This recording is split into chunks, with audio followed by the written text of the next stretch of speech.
Hello and welcome to Thought for June the 13th. Our readings are Judges chapters 12 and 13, Isaiah chapter 37, and 1 Peter's chapters 3, 4 and 5. And our thought is, which in God's sight is very precious.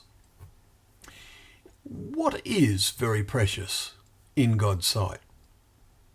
The third chapter of Peter's first epistle includes a message addressed specifically to wives. He writes, "Wives, be subject to your own husbands, so that even if some do not obey the word, they may be won without a word by the conduct of their wives, when they see your respectful and pure conduct." Verses 1 and 2.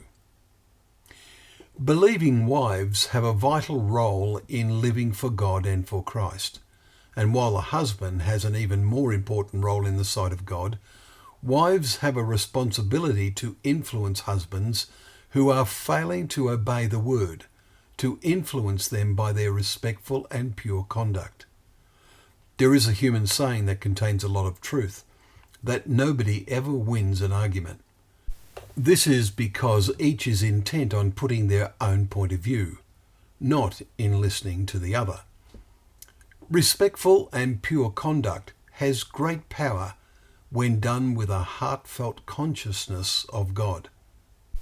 Peter warns wives against external adornments. Instead, let your adorning be the hidden person of the heart, with the imperishable beauty of a gentle and quiet spirit, which in God's sight is very precious. Verse 4. The phrase, in God's sight, reminds us that God, through his Spirit, sees far more than the outward adorning, and men need to realise this just as much as women. We live in a world, especially the Western world, in which nearly everything is now done for outward show. The houses that are built, both inside and out, the clothes people wear, and most appliances for sale, all have a heavy emphasis on outward adorning. On the other hand, we must beware of any inclinations to go to the other extreme. If we try to make a point by doing that, we will fail. Humility is not outward adorning either. In his 5th chapter, Peter mentions another type of humility. We read, "Clothe yourself, all of you, with humility towards one another.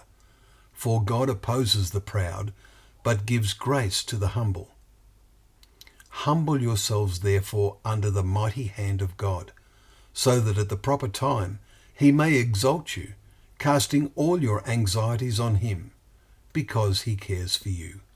Verses 5 to 7.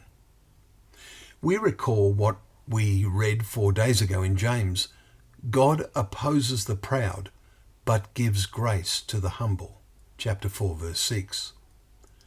Let us list the things which in God's sight are very precious, and make sure all, both men and women, have that inward adorning, becoming ever more conscious that God can see absolutely everything.